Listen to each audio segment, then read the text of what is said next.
So first, what are the various conceptual approaches for jurisdiction on the web today?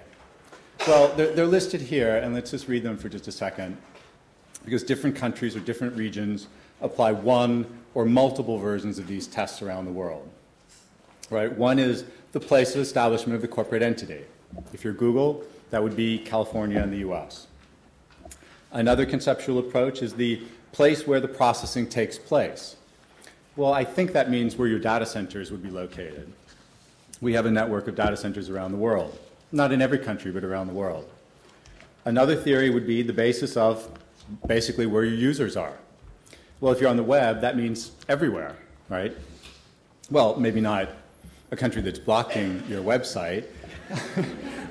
Google has an increasingly long list of countries that are blocking our sites entirely. I mean, I think of, Turkey has blocked YouTube for 2 years because there was one video on YouTube they didn't like, so the entire site gets blocked in the entire country, which reminds me of, burning the library because there's a book in it you don't like, but, we'll see.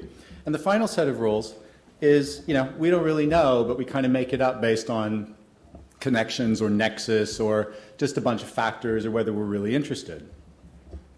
In the prior session, for example, the Canadian regulators were talking about Facebook again.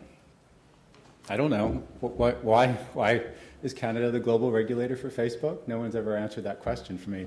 Not to say they don't have interesting things to say about it, just why, basically. So look at this map, and it kind of summarizes this set of rules, right? In the EU, we have the location of the controller or the use of equipment. 2 different sets of rules. We agonize over what that all means all the time. In the EU, we have a whole body of law that talks about using a cookie is or isn't making use of equipment, is having a data center making use of equipment, all these endless debates. It's then contrasted with the approaches in some other places, right? COPPA is clearly based on whether there are children who use your site and whether you know that or not, so the location of your users. PIPEDA, you see the rules there. Argentina, processing. You could argue that making use of equipment is also a processing rule in Europe. That's a different approach. Israel. Japan, no jurisdictional rules at all. Hong Kong, same. New Zealand, again, a resident-based approach. Australia. Well, anyway, you've seen my point. So there are a lot of different rules, a lot of different conflicting approaches. Let me just say a word about an apps provider, Google, and what we're confronted with all of this. So there's the Google side of things, which means the infrastructure that we use to offer the services. And take a really simple service like, Gmail. When people talk about cloud computing, they often have a kind of futuristic angle to it. But, these really basic, simple web services are all cloud services. Gmail, the granddaddy, Hotmail, Yahoo Mail, and the like.